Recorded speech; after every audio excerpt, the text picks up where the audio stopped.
Bom dia, boa tarde ou boa noite. Essa é a nossa primeira aula desse quarto ano.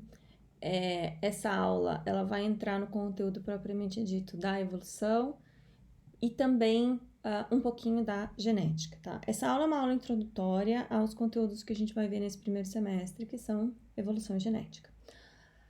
A intenção aqui é mais mostrar para vocês como o pensamento evolutivo, né, como a biologia evolutiva se desenvolveu ao longo dos séculos e como a ciência, no geral, se desenvolve ao longo do tempo, né, com pequenos passinhos, pequenos incrementos dados por diferentes personalidades, diferentes cientistas, e não num grande salto, num grande pulo causado por um único cientista. Para a gente também entender um pouco nos ombros de quem Darwin, Wallace e todos os outros que vieram depois estavam apoiados. A gente vai começar falando sobre o que aconteceu, né? A teoria, como a teoria evolutiva se modificou ao longo do tempo, desde olhar lá o que se pensava antes do século XIX, então essa aqui, até as grandes mudanças do século XIX e do século XX. Então, a gente vai falar um pouco sobre anatomia comparativa, sobre o surgimento dos fósseis, sobre o desenvolvimento do método científico, tá? Sobre algumas coisas de ecologia que começam a surgir, sobre a descoberta das extinções, tá? Sobre a descoberta do processo evolutivo em si, da seleção natural, da biogeografia e sobre a síntese moderna da evolução. Bom, antes do século XIX, o que a gente tem? A gente tem muito da ciência, né? Lá no Renascimento. O Renascimento é o quê? Renascimento é revisar o que foi produzido lá no período clássico, lá pelos gregos e romanos, e a partir dessa recuperação dos gregos e romanos, construir novos conhecimentos. Então, o que acontece no Renascimento? Versalhes, tá? É importantíssimo para a medicina, ele pode ser considerado um pai da medicina nesse período. Ele começa a resgatar os trabalhos que foram feitos no período dos gregos e romanos a respeito de anatomia humana. Só que a gente precisa entender aqui que a anatomia humana não era estudada com base em cadáveres ou mesmo pessoas vivas. Ela era estudada com base em animais. E isso porque, para os gregos e romanos, era um tabu muito sério você dissecar um ser humano mesmo morto. Você não podia mexer num cadáver, tá? O respeito era muito grande, então você não podia tocar, não podia dissecar de forma alguma. Então, o que acontecia? Galeano, ele dissecava macacos, outros animais vertebrados, dissecou vários animais, e ele fazia comparações com o que ele podia ver num corpo humano vivo, né, sem abrir. E ele, então, entendia que a anatomia dos animais vertebrados era muito parecida com a anatomia humana. Com base nessas informações, Versalhes e várias pessoas que vieram depois trabalharam, então, a questão da anatomia comparada. É interessante a gente pensar que os gregos e os romanos, eles tinham um sistema natural muito simplificado, tá? Então, se acreditava que a gente tinha como se fosse uma escada, tá? Em que nos degraus inferiores a gente tinha organismos ou até mesmo os minerais. Então, o primeiro degrau aqui ficava para as rochas, depois vinham as plantas. Aí vinham os animais, mas os animais sem coluna vertebral, então os invertebrados. Depois vinham os animais superiores, que eram os vertebrados, os parecidos com a gente. O homem. E o homem estava, portanto, em cima de toda uma hierarquia biológica, mas que também incluía as pedras, né? Então, os minerais, as plantas, os animais invertebrados, que eles não usavam esse termo, mas os animais inferiores, os animais superiores e o homem, tá? Então, é em cima desse conceito aqui que a gente vai construir os próximos passos. Bom, Depois, então, passando agora, a gente saiu do Renascimento, que então recupera os valores dos gregos e dos romanos, para o Iluminismo. Então, durante o período do Iluminismo, a gente tem o surgimento do naturalismo.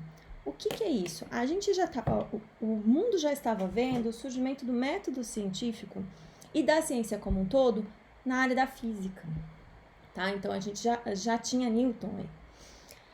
E as pessoas que estavam estudando os sistemas biológicos começaram a pensar que a gente pode pensar nesses sistemas de forma que a gente use os métodos da física para estudar seres vivos. Como que vamos fazer isso? Então, vamos dividir os animais em sistemas, e aí você tem sistema digestivo, sistema locomotor, sistema neurológico, sistema circulatório, respiratório, excretor, para tentar entender esses organismos como máquinas. Com isso, surge o naturalismo, que surge, veja, como teologia natural, ou depois passa a ser história natural. Então, ainda não é a biologia moderna que a gente conhece, tá? E inicialmente surge com esse nome de teologia natural porque eles estavam apoiados nas ideias teológicas. Então, eram pesquisadores que tinham objetivos de tentar descrever o Criador a partir da sua obra. Então, descrever a obra do Criador para tentar entender alguma coisa sobre esse Criador, tá?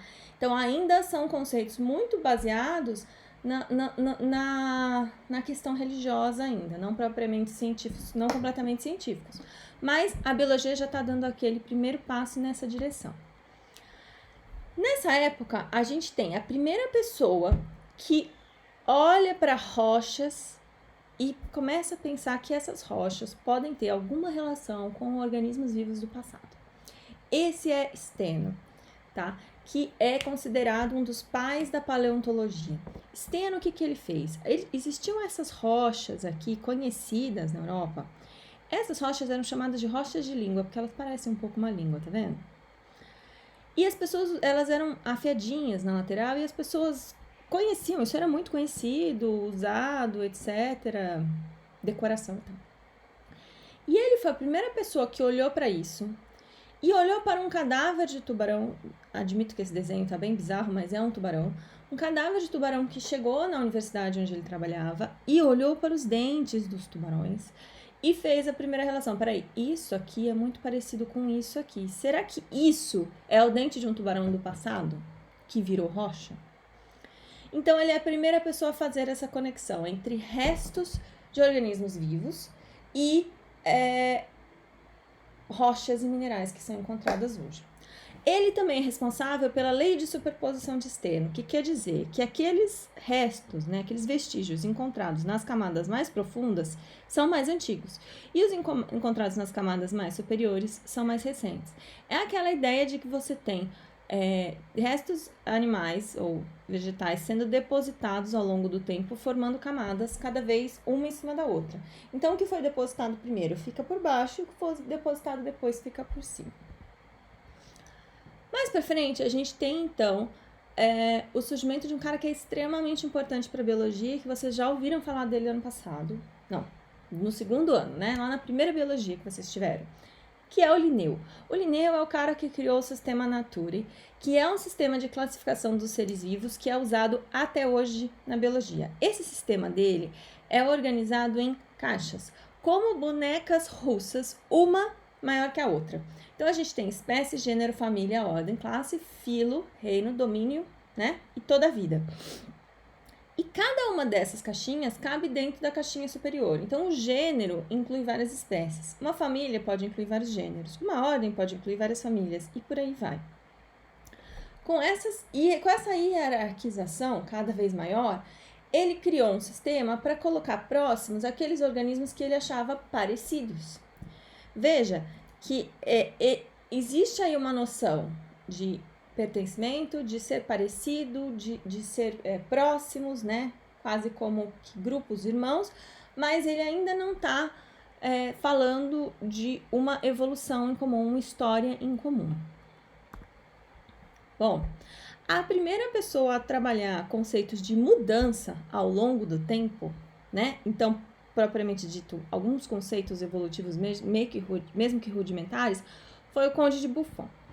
O Conde de Buffon, ele era um nobre, tinha muito dinheiro, e o passatempo dele era coletar informações sobre a vida, e ele queria construir uma enciclopédia, escrever uma enciclopédia que contivesse tudo o que se sabe sobre a vida até aquele momento. Nessa época, as pessoas achavam que a Terra tinha surgido 70 mil anos antes. Tá? Então, a idade da Terra para eles era de 70 mil anos. Como que Buffon explicava as relações entre alguns animais? Por exemplo, a gente tem aqui um exemplo do mamute e dos 2 elefantes, o elefante africano e o elefante indiano. Que para ele, o que acontecia? A vida surgiu espontaneamente já pronta em algum momento no passado, então surgiu lá o mamute ancestral. Esse mamute surgiu nas regiões frias, então a vida surgiu nas regiões frias. Conforme a Terra vai se resfriando ao longo do tempo, então vai ficando cada vez mais fria, eles vão migrando, né, dessas regiões para as regiões mais quentes.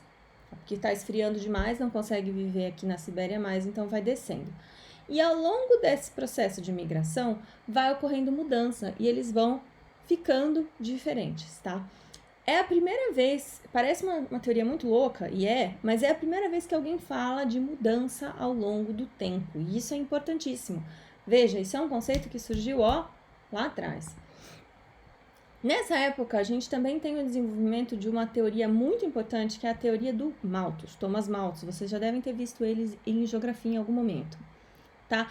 Malthus estava muito preocupado com a economia do Reino Unido, da Inglaterra. Ele achava que, com a produção de comida crescendo em escala linear e lenta, e a população humana do Reino Unido crescendo em escala geométrica, em algum momento ocorreria uma catástrofe, com as pessoas se reproduzindo tanto que não seria possível produzir comida para todas as pessoas que existiam na Inglaterra. E com isso ele defendia que se não se desse esmola aos pobres. Não podia dar dinheiro para os pobres nem melhorar a qualidade de vida deles. Porque senão eles iam se reproduzir demais e aí ia chegar um ponto que ia ter uma catástrofe e não ia ter mais comida para todo mundo. Malthus estava errado por vários motivos. O primeiro é que a gente teve um processo aqui na agricultura que é chamado de Revolução Verde, em que você tem um aumento muito grande de produtividade, com o surgimento aí dos processos de fertilização e de melhor cultivo. Tá? Além disso, Malthus também estava errado em relação a essa curva aqui, porque surgiram os contraceptivos e a população começou a reduzir a taxa de natalidade espontaneamente, tá? Então, conforme a sobrevivência das pessoas foi aumentando, as pessoas foram vivendo mais tempo, os filhos foram vivendo mais tempo, as pessoas também começaram a ter menos filhos, tá? Mas esse conceito, essa ideia foi extremamente importante, isso aqui influenciou demais Darwin lá na frente, na hora que ele foi propor a sua teoria da evolução. O próximo cara que a gente vai falar um pouquinho é sobre o Cuvier. O Cuvier é também um dos pais da paleontologia. Ele é a primeira pessoa que começa a olhar esses ossos que são encontrados e começa a imaginar, através da anatomia comparada, como é que esses organismos eram no passado.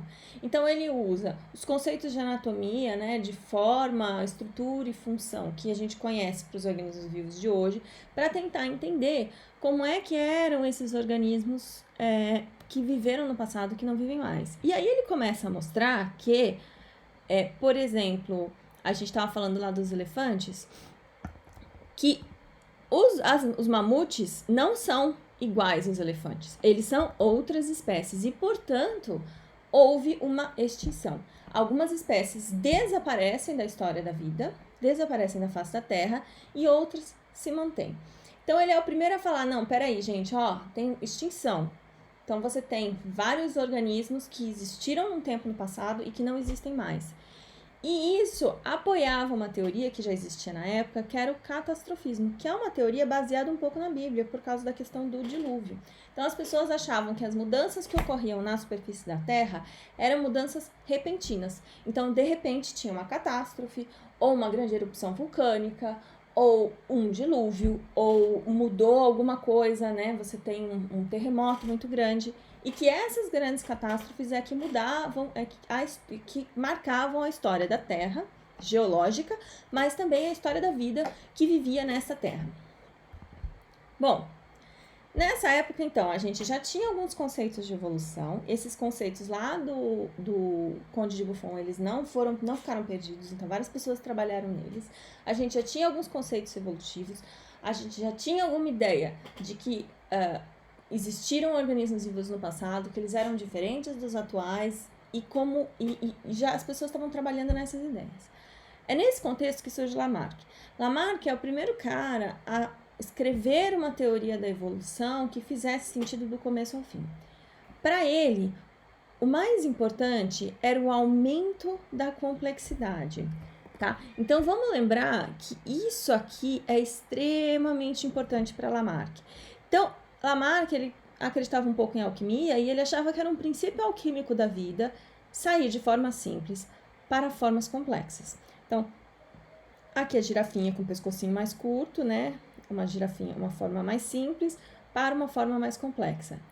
Também se acreditava nessa época, a gente falou um pouco disso no segundo ano, naquela teoria da abiogênese, tá? O que é isso? Quer dizer que os seres mais simples surgiam espontaneamente. Então, você tinha bactérias, fungos e outros organismos simples surgindo espontaneamente o tempo todo. Aí existia uma pressão dessa força alquímica para que essas formas simples fossem se transformando em formas complexas. Como é que isso acontecia? Para Lamarck, eram duas características que eram importantes. Então, o uso e o desuso e a transmissão das características adquiridas. Conforme um organismo ia enfrentando o meio em que ele vivia, ele se adaptava a esse meio. Então, aqui, isso me mostra uma certa adaptação, tá? Através dessas duas capacidades que ele tinha aqui. Primeiro, se a árvore tá ficando alta e eu quero comer o que tá nessa árvore, então eu vou esticar meu pescocinho aqui, certo? Conforme eu estico o meu pescocinho, eu vou usando aquele pescoço mais e mais e mais, então eu vou aumentando o meu pescoço. No caso aqui, dessa girafa. Só que eu também sou capaz de transmitir essa característica para os meus filhos. Então, meus filhos naturalmente vão nascer com o pescoço um pouco maior. Só que eles vão continuar forçando o pescoço, porque veja, as folhinhas mais baixas já foram comidas, agora as folhinhas são mais altas. E mais altas e mais altas. Isso faz com que ao longo do tempo as girafas fiquem pescoçudas, tá? Esse é o mecanismo defendido por Lamarck. Então, ele tem uma força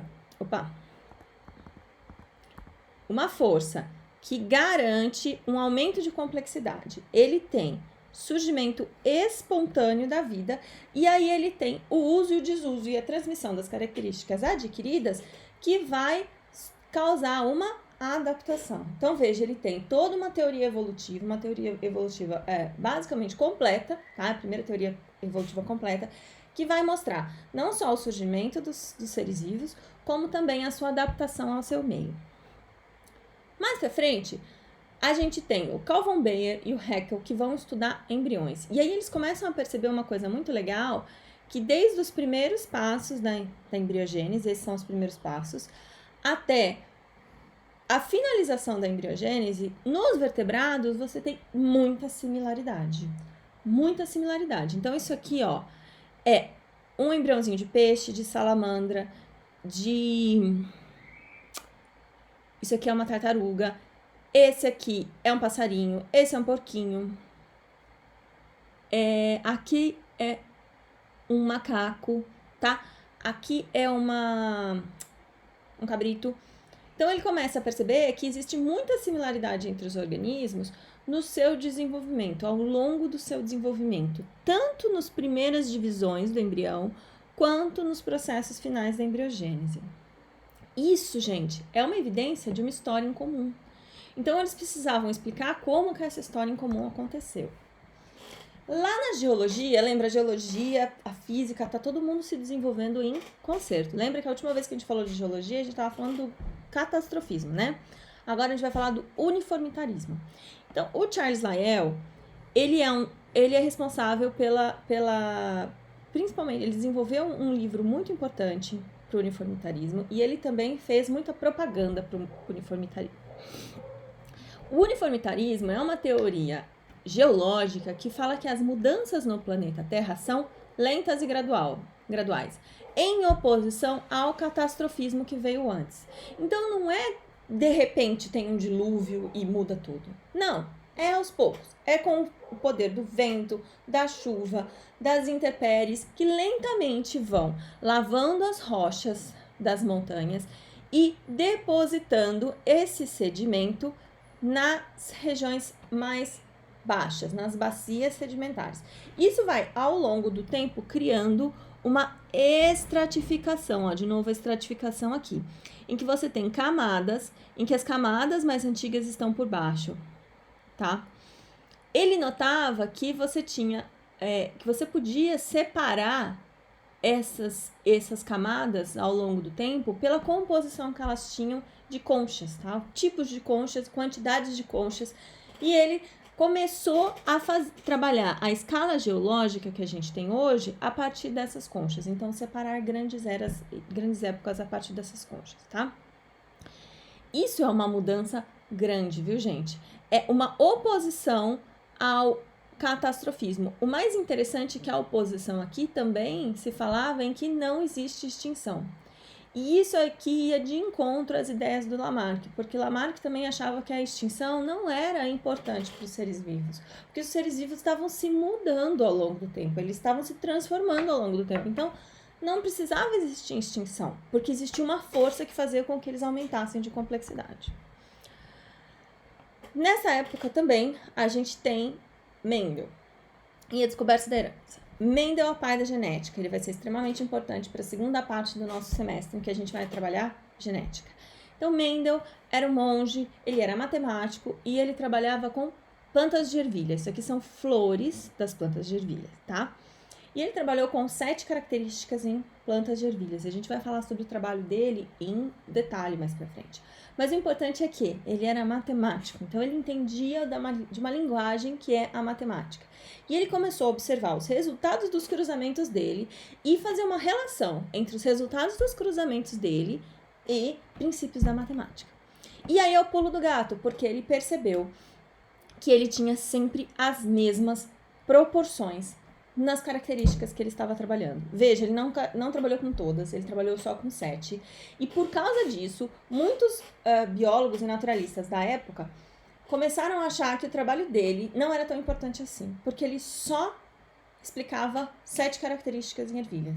Só que, na verdade, Mendel pegou os princípios mais básicos de hereditariedade, de transmissão de caracteres ao longo do tempo, e as ideias dele, na verdade, são aplicáveis a tudo. É só que a gente tem algumas coisas que são mais complexas e algumas coisas que são mais simples. E como bom matemático e físico, Mendel pensou, vou simplificar primeiro para tentar entender o que está acontecendo no simples e mais para frente a gente tenta explicar o que está acontecendo no complexo.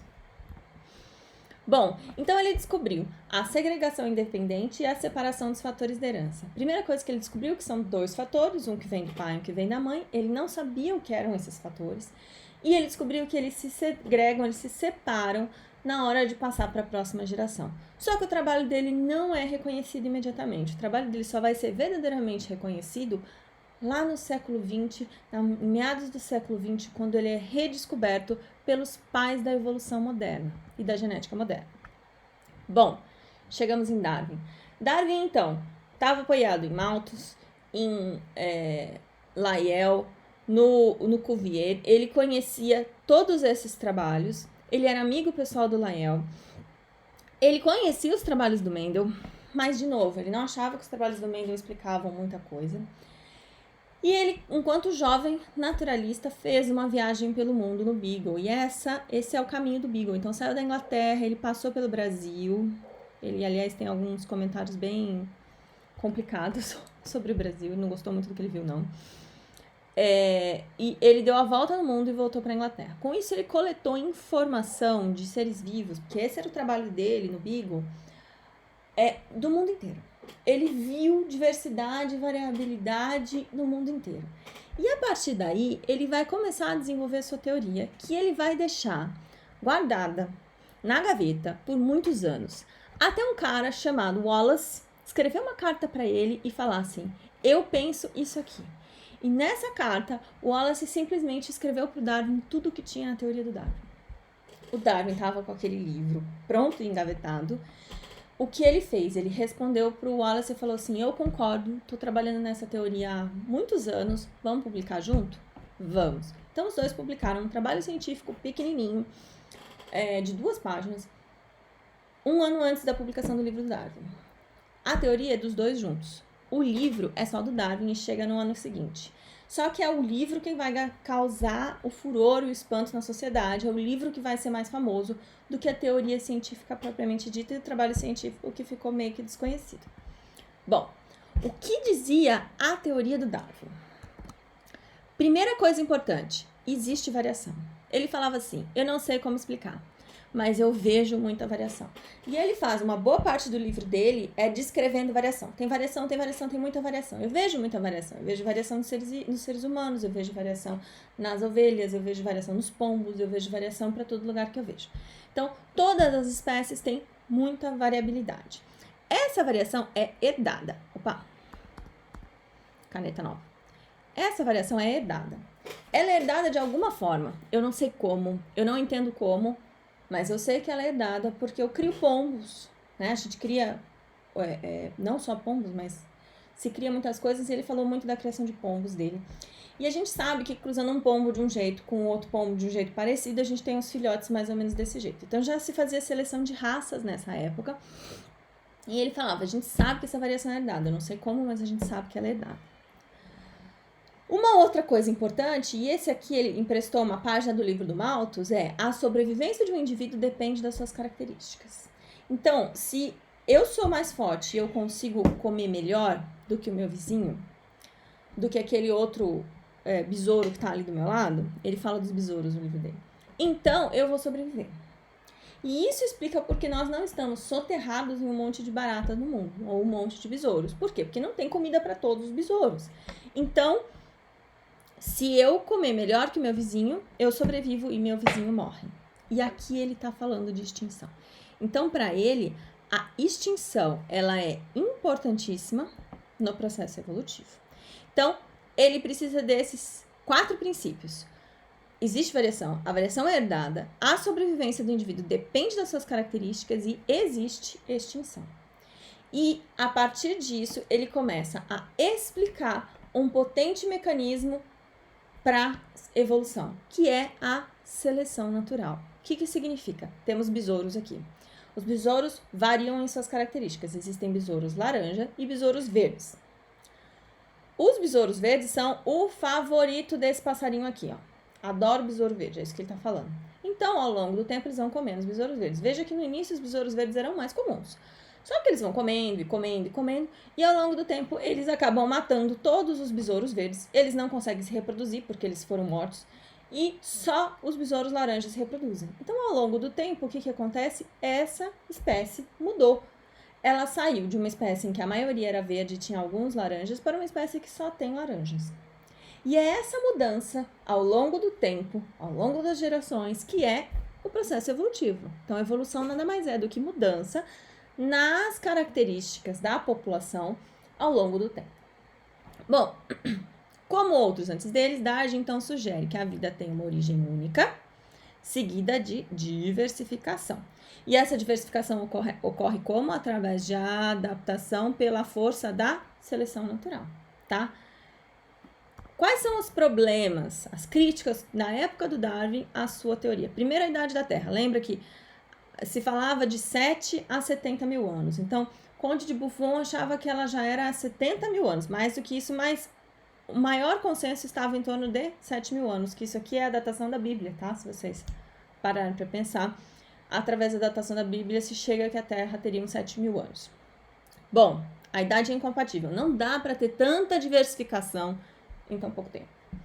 Então, isso é o primeiro problema. O segundo problema não existem mecanismos. Ele não explicou nenhum mecanismo para a herança. Ele fala, eu sei que ocorre herança, mas eu não sei como. Ou como essa variabilidade apareceu ao longo do tempo, ou como espécies novas surgem. E aí a gente tem um problema meio sério, porque o nome do livro dele é a origem das espécies. O livro do Darwin, que é sobre a origem das espécies, não fala de especiação, não fala de como novas espécies surgem, porque ele não sabe como isso acontece. Bom, cada um desses problemas já foi resolvido pela ciência. Então, a gente sabe que, na verdade, a vida tem 5 bilhões, a Terra tem 5 bilhões de anos, e a vida teve muito tempo para evoluir. A gente hoje sabe como surgem novas variações. Então, se vocês lembrarem lá das aulas de ciências da natureza, vocês vão lembrar como que o DNA é, como é que é a estrutura do DNA e que ocorre um processo chamado mutação. E a gente já ainda não conseguiu resolver esse problema 100%, mas a gente tem alguns mecanismos para explicar o surgimento de novas espécies. Bom, o que aconteceu a partir do século XX? Então, no início do século XX, a gente tem pesquisadores extremamente importantes para a genética, agora que a gente já está falando não só de evolução, mas a genética também. E a primeira coisa importantíssima aqui é a descoberta das mutações. Thomas Hunt Morgan é um dos principais pesquisadores que trabalhou com isso. Ele trabalhava com essas mosquinhas das frutas aqui, que são as drosófilas, e ele começou a encontrar mutações muito diferentes. Então, ó, o olho normal é vermelho, mas tinha esse cara de olho branco. Esse outro aqui, ó, não desenvolvia asas. Por quê? Porque Morgan trabalhava com radiação, tá? Então, ele jogava radiação em cima dessas mosquinhas aqui e viu o que acontecia na próxima geração. Ele começou a pensar que mutações causavam grandes alterações na aparência. Como elas causavam essas grandes alterações, e na maioria das vezes as mutações causavam aberrações, por exemplo, você pode imaginar que essa mosquinha aqui, ela não consegue voar. Eles começaram a criar uma corrente de pensamento em oposição do Darwin, em que falava que as mutações, elas não podem ser a base daquela evolução lenta e gradual do que o Darwin está falando. Isso aqui está muito mais próximo do catastrofismo do que do uniformitarismo do Darwin. Então, eles falavam, não, Darwin está errado. A variação surge através de mutações, essas mutações, elas são grandes, ela tem um impacto muito grande e é muito raro você ter uma mutação que seja positiva. Bom, eles trabalharam, essa linhagem de pesquisadores trabalhava muito com isso aqui, ó. O que é isso aí, professora? Isso é um cromossomo de mosca. E esses cromossomos especificamente das moscas são cromossomos das glândulas salivares e porque ele precisa produzir muita proteína, eles são copiados exaustivamente. Então, você tem muitas e muitas cópias uma do lado da outra. São tantas cópias que esses cromossomos são visíveis no microscópio. Quando você joga um corante, esmaga a mosca, né? Esmaga a glândula salivar da mosca e joga um corantezinho, você começa a observar esse tipo de imagem aqui. Num cromossomo normal, ele seria comprido, igual esse aqui. Só que às vezes ocorrem algumas inversões, algumas mutações muito grandes, principalmente se você jogar radiação em cima das moscas, tá? O que acontece? Você observa, então, essas alças. E, através da observação dessas alças, eles conseguiam também observar mutações, tanto naturais quanto mutações induzidas nessas mosquinhas. Através do uso dessas mutações mais naturais, alguns cientistas começaram a notar que essas mutações ocorriam aleatoriamente. Primeira coisa, era aleatório, como isso acontecia na natureza, e que também a frequência delas nas populações variava aleatoriamente ao longo do tempo. Esses são Haldane, Fischl e C.O. Wright. E eles também vão escrever, aí esses caras são importantes porque eles também eram matemáticos. E eles vão escrever fórmulas e tentar explicar de forma matemática como é que isso ocorre. E eles percebem que algumas mutações são elas não têm um impacto muito grande nos organismos, elas têm pouco impacto, não faz tanta diferença para aquele organismo, então elas vão acabando variando, sua frequência varia ao longo do tempo de forma completamente aleatória, tá? Isso ficou conhecido como deriva genética e vocês vão aprender mais para frente na aula de genética de populações. E usando o mesmo tipo de mutação, Dobzhansky começa a estudar populações naturais. Então, ele começa a ir para a natureza, coletar mosquinhas e olhar essas mosquinhas e entender os seus genes. E ele começa a perceber que as populações naturais apresentam diferenças nas frequências dos seus genes. E que essas diferenças, elas estão ligadas ao ambiente em que elas ocorrem. E aí, através desses trabalhos, em que que a gente tem a recuperação das ideias do Darwin, em que a seleção natural é sim importante. Eles começam a medir seleção natural, medir essas forças evolutivas nas populações, e eles começam a recuperar as ideias do Darwin, mas não só do Darwin. Thomas Hunt Morgan, quando ele descobre as mutações, ele começa a perceber que as mutações elas estão sendo passadas de uma geração para outra através das leis do Mendel. Então, Hunt Morgan, ele recupera Mendel. Dobzhansky e aqueles três, eles vão recuperar Darwin e conciliar as ideias do Darwin com as ideias do Mendel, criando uma coisa que a gente conhece hoje como síntese moderna da teoria evolutiva. Essa síntese, ela vai ser fruto das próximas aulas, a gente vai estudar em detalhe, e é importante que para eles existem várias forças, né? São 4 as principais forças que estão atuando na evolução das populações, não apenas a seleção natural. A seleção natural é uma delas, então o trabalho do Darwin nunca foi desprovado, tá? Ninguém nunca, digamos assim, desmentiu Darwin, tá? Então ninguém nunca conseguiu desprovar o trabalho dele, mas acrescentaram-se outras forças, como a deriva genética, a migração, o fluxo gênico, né? E a mutação, tá? Então, a partir daí, a gente tem o surgimento dessa nova teoria evolutiva, que ela data ali de 1940-45. Bom, Dobzhansky também começa a trabalhar com especiação, e ele faz esse experimento que é muito legal. A gente vai trabalhar ele mais pra frente, mas ele separa mosquinhas em caixas separadas, e numa ele vai criando elas sempre em amido, e na outra ele vai criando elas sempre em maltose. Ao longo, depois de 50 gerações, veja, essas mosquinhas é uma geração por semana, tá? Depois de 50 gerações, ele coloca essas mosquinhas juntas e observa que existe uma preferência de acasalamento. As mosquinhas criadas em maltose gostam umas das outras, e as mosquinhas criadas em amido gostam umas das outras, e elas não costumam cruzar muito com o outro grupo. Isso dá para ele uma evidência de que é possível existir o início de uma especiação mesmo em tão pouco tempo, tá? Então se descobre aqui o primeiro mecanismo para um processo de especiação, de forma que a gente começa a ver aí a ciência tentando explicar a última das coisas que o Darwin precisava explicar e não conseguia. E é assim que a gente encerra a nossa aula hoje. A gente vai começar a trabalhar agora os conceitos de evolução um a um. A gente vai ver todas as forças dessa síntese moderna da teoria evolutiva. E depois a gente vai trabalhar um pouquinho coisas mais novas que surgiram de 1950 para cá, tá bom? Que não, a ciência não ficou parada, tá?